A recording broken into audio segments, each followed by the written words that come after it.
Hi friends, ഇന്നത്തെ നമ്മുടെ video നമ്മുടെ ചോറിനോട് കൂട്ടാൻ പറ്റിയ ഒരു അടിപൊളി റെസിപ്പിയാണ് കേട്ടോ. അപ്പോൾ ചേമ്പിൻ തണ്ട് വരട്ടിയതാണ്. അപ്പോൾ നമുക്കത് എങ്ങനെ ഉണ്ടാക്കുന്നതെന്ന് നോക്കാം. എല്ലാവർക്കും ഇന്നത്തെ വീഡിയോയിലേക്ക് സ്വാഗതം. അപ്പോൾ ചേമ്പ് 2-3 വിധത്തിലുണ്ടല്ലോ. വലിയ ചേമ്പ്, ചെറിയ ചേമ്പ്, താള് ഇങ്ങനെയൊക്കെ പറഞ്ഞിട്ട്. അപ്പോൾ ഞാനിതിൽ വലിയ ചേമ്പാണ് കേട്ടോ എടുത്തിട്ടുള്ളത്. അപ്പോൾ ഇതിൻ്റെ തൊലിയൊക്കെ ഒന്ന് കളയണം.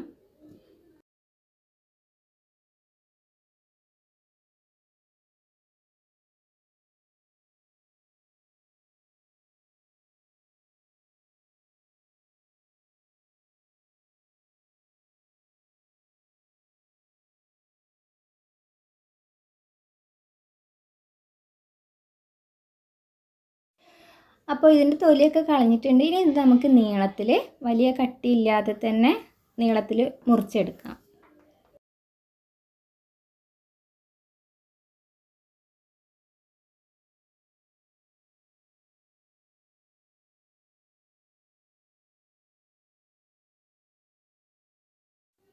അപ്പോൾ ഇതാ നമ്മൾ നീളത്തിൽ കട്ട് ചെയ്ത് വെച്ചിട്ടുണ്ട്.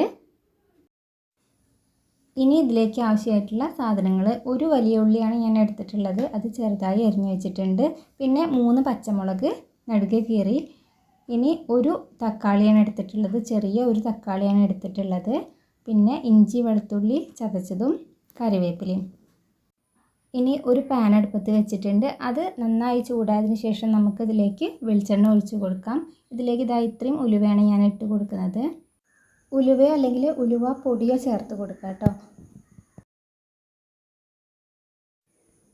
ഇനി ഇതൊന്ന് നന്നായി മൂത്ത് വരുമ്പോൾ നമുക്ക് ഇഞ്ചിയും വെളുത്തുള്ളിയും ചതച്ചത് ഇതിലേക്ക് ഇട്ട് കൊടുക്കാം.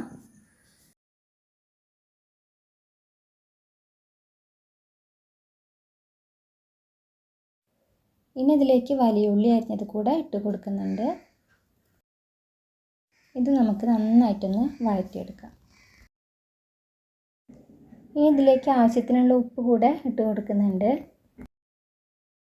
അപ്പോൾ നമ്മുടെ ഉള്ളിയൊക്കെ നല്ല ബ്രൗൺ കളറായി കിട്ടിയിട്ടുണ്ട് കേട്ടോ. ഇനി ഇതിലേക്ക് നമ്മൾ നേരത്തെ നടുക്ക് കീറി വെച്ച പച്ചമുളക് കൂടെ ഇട്ട് കൊടുത്തിട്ടുണ്ട്. ഇനി നമ്മൾ നേരത്തെ കട്ട് ചെയ്ത് വെച്ച ചേമ്പുണ്ടല്ലോ, അതുകൂടെ ഇതിലേക്ക് ഇട്ട് കൊടുക്കുന്നുണ്ട്. ഇനി ഇത് നമുക്ക് നന്നായിട്ടൊന്ന് ഇളക്കി കൊടുക്കാം. അപ്പോൾ ഇത് കയ്യിൽ ഉപയോഗിക്കുന്നതിനേക്കാളും നല്ലതാണ് ഇതുപോലെ ഇങ്ങനെ കുടഞ്ഞ് ഇങ്ങനെ മിക്സ് ചെയ്യാവും നല്ലത്.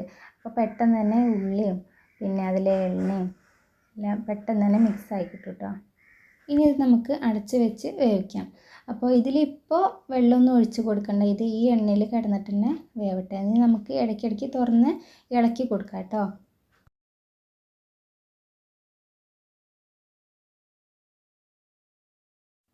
ഇനി നമുക്കിതിലേക്ക് ലേശം മഞ്ഞൾപ്പൊടി കൂടെ ചേർത്ത് കൊടുക്കുന്നുണ്ട്. ഒരു 1/2 ടീസ്പൂൺ മഞ്ഞൾപ്പൊടിയാണ് ഞാൻ ചേർത്ത് കൊടുക്കുന്നത്.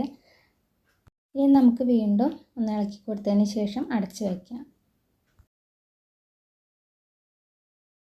ഇനി ഇത് നമുക്ക് ഒന്നുകൂടെ തുറന്ന് നമുക്ക് കയ്യിൽ ഉപയോഗിച്ചിട്ട് നന്നായിട്ടൊന്ന് ഇളക്കിയതിന് ശേഷം ഇതിലേക്ക് തക്കാളി ഇട്ട് കൊടുക്കണം.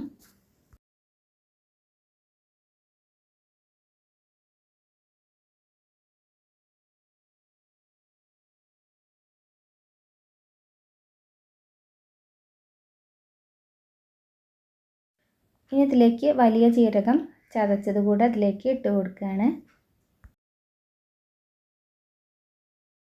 ഇനി 1 ടീസ്പൂൺ മല്ലിപ്പൊടി കൂടെ ചേർത്ത് കൊടുത്തിട്ടുണ്ട്. ഇനി കാശ്മീരി മുളക് പൊടി കൂടെ ചേർത്ത് കൊടുക്കുന്നുണ്ട്. ഇനി കറിവേപ്പില ഇട്ട് കൊടുക്കാം. ഇതെല്ലാം കൂടെ നന്നായിട്ട് ഒന്നുകൂടെ വഴറ്റിയെടുത്തതിന് ശേഷം നമുക്ക് ഇതിലേക്ക് പുളിവെള്ളമാണ് വേണ്ടത്. ഞാൻ 2 ടീസ്പൂൺ പുളിവെള്ളമാണ് ഒഴിച്ച് കൊടുക്കുന്നത്. ഇനി ഇത് നമുക്ക് അടച്ച് വെച്ച് തീയൊന്ന് ലോ ഫ്ലെയിമിലാക്കി വെച്ചതിന് ശേഷം ഒരു 2 മിനിറ്റ് സമയം മതി ഒന്നുകൂടെ ഒന്ന് വേവിച്ചെടുക്കാം. അതിനുശേഷം നമുക്കിത് തുറന്ന് ഈ ചേമ്പിൻ്റെ തണ്ടുണ്ടല്ലോ അത് നന്നായി വെന്തു എന്ന് ഉറപ്പ് വരുത്തിയതിന് ശേഷം മാത്രം ഇത് തീ ഓഫ് ചെയ്താൽ മതി കേട്ടോ. പിന്നെ ചേമ്പിൻ്റെ തണ്ട് നന്നായി വെന്തിട്ടില്ലെങ്കിൽ ചിലപ്പോൾ കുറച്ച് ചൊറിയും കേട്ടോ. എന്തായാലും ഇത് നന്നായി വെന്തിട്ടുണ്ട്, ചൊറിയണമൊന്നുമില്ല, അടിപൊളി ടേസ്റ്റാണ്. പിന്നെ നമ്മുടെ മീൻ കറി ഉണ്ടല്ലോ, മീൻ കറീൻ്റെ ഒക്കെ ഒരു ടേസ്റ്റ് ഉണ്ട്, അടിപൊളിയാണ്. എല്ലാവരും ഒന്ന് ട്രൈ ചെയ്ത് നോക്കാം കേട്ടോ.